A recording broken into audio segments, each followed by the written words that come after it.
నమస్కారం. గేదెలకు హార్మోన్ ఇంజెక్షన్లు ఇవ్వడం ద్వారా ఎక్కువ మొత్తంలో పాలు పితుక్కోవాలన్న దురాశ ఇప్పుడు అమ్మాయిల పాలిట శాపంగా పరిణమిస్తుంది. ఆక్సిటోసిన్ హార్మోన్తో కలిసిన పాలను తాగిన అమ్మాయిల శరీరాలు సమస్యల పుట్టగా మారుతున్నాయి. 10 ఏళ్లలోపే రజస్వల కావటం, కౌమారంలోనే యవ్వనం మొదలవటం, ఋతుక్రమంలో గర్భధారణలో చిక్కులు, ఇవన్నీ ఆక్సిటోసిన్ హార్మోన్ దుష్ఫలితాలే అంటున్నారు డాక్టర్లు. ఆక్సిటోసిన్ హార్మోన్ దుష్ప్రభావాల గురించి ఇప్పుడు తెలుసుకుందాం.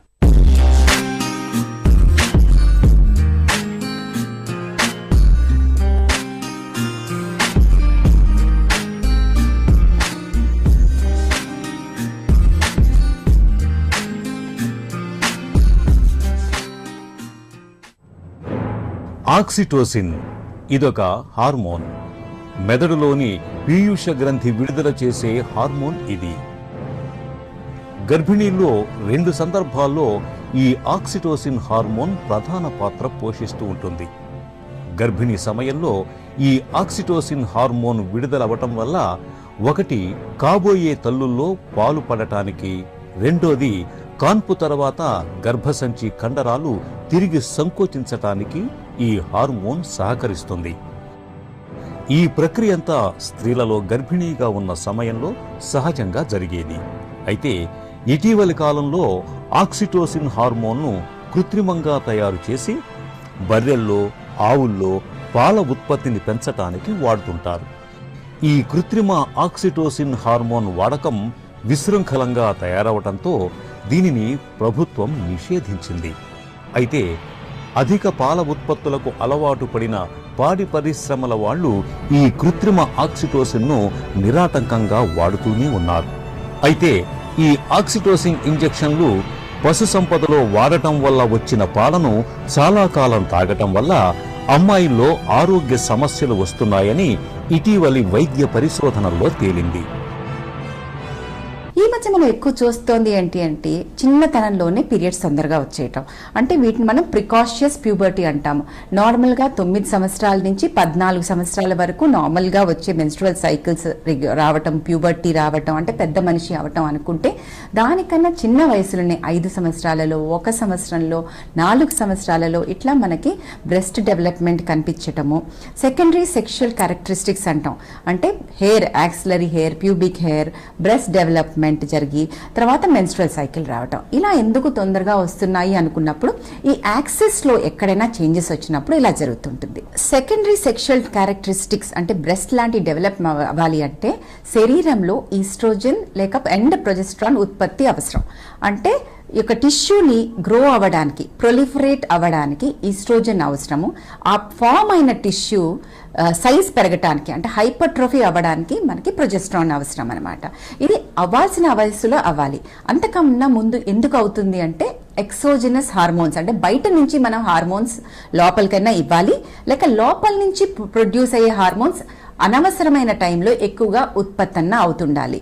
ఇలా ఎందుకు అవుతాయి అంటే మనకి ఈ బఫెలోస్ కానీ ఇలా మనకి డైరీలో మనకి ఇచ్చిన మిల్క్ ఏదైతే ఉంటుందో వాటిని మనం పాస్చరైజ్ చేసుకుండా మనం తాగినప్పుడు వాళ్ళలో కనుక వాళ్ళు గేదెలకి కొంచెం అడల్ట్రేషన్ లాంటివి జరుగుతాయి. What do we mean by adulteration అంటే ఇవ్వకూడనివి ఏమన్నా వస్తువుల్ని డైరెక్ట్గా పాలల్లో కలిపినప్పుడు కానీ, లేక ప్రొడక్షన్ ఎక్కువ అవ్వడం కోసం గేదెలకి ఇవ్వడం వల్ల కానీ అవి మనకి ఆ పాలల్లోకి వచ్చి మనం అనుకోకుండా వాటిని మనం తాగినప్పుడు మన బాడీలో ఆ హార్మోన్స్ లెవెల్ ఎక్కువ అవటం జరుగుతుంటుంది అనమాట.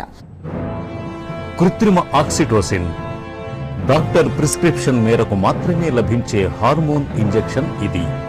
నిజానికి కృత్రిమ ఆక్సిటోసిన్ హార్మోన్ ఇంజెక్షన్లను జంతువుల్లో వాడకాన్ని మన దేశంలో నిషేధించారు. అయితే ఇది బ్లాక్ మార్కెట్లో కేవలం 20 రూపాయలకే లభిస్తుండటం గమనార్హం. మన దగ్గర పాడి పరిశ్రమకు సంబంధించి చాలా మంది బర్రెలకు, ఆవులకు లేగదూడలు పుట్టగానే వాటిని వేరు చేయటము, లేదంటే దూడల్ని చంపివేసి బర్రెలకు, ఆవులకు కృత్రిమ ఆక్సిటోసిన్ ఇంజెక్షన్లను ఇచ్చి సమృద్ధిగా పాలను రాబట్టే పనులకు పాల్పడుతుంటారు. నిజానికి ఇలా నిషేధిత కృత్రిమ ఆక్సిటోసిన్ అవశేషాలు కలిగి ఉన్న పాలను ఎక్కువ కాలం వాడటం వల్ల అమ్మాయిల్లో చిన్న వయసులోనే రజస్వల అవటం, థైరాయిడ్ సమస్యలు రావటం, బరువు పెరగటం లాంటి అవాంఛనీయ మార్పులు కలుగుతున్నాయని వైద్యులు చెబుతున్నారు.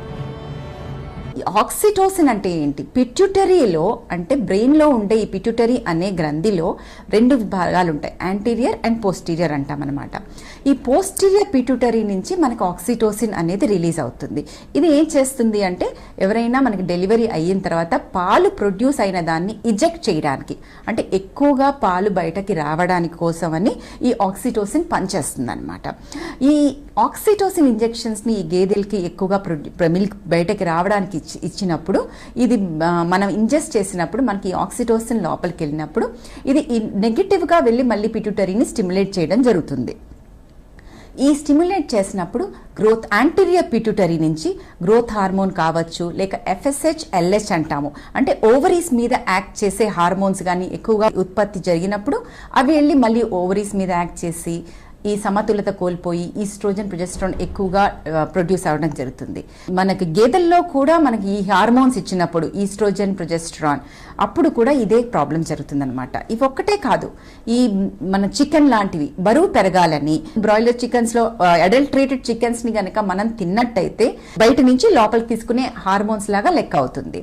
సో వీటి వల్ల ఈ శరీరం మీద ఎఫెక్ట్ వచ్చి వీళ్ళు 5 సంవత్సరాల్లో 4 సంవత్సరాల్లోనే మనకి సెకండరీ సెక్షువల్ క్యారెక్టరిస్టిక్ రావటము, పీరియడ్ స్టార్ట్ అయిపోవటం. అంటే దీంతో ఏమవుతుంది, ఆ పిల్లలు శరీర తత్వంగా వాళ్ళు పెద్దగా కనిపిస్తారు, మానసికంగా 4-5 ఏళ్ల పిల్లలు. ఏ విధంగా మనకి నష్టం జరుగుతుంది? వీళ్ళకి ఫస్ట్ హైట్ లో తేడాలు వచ్చేస్తాయి.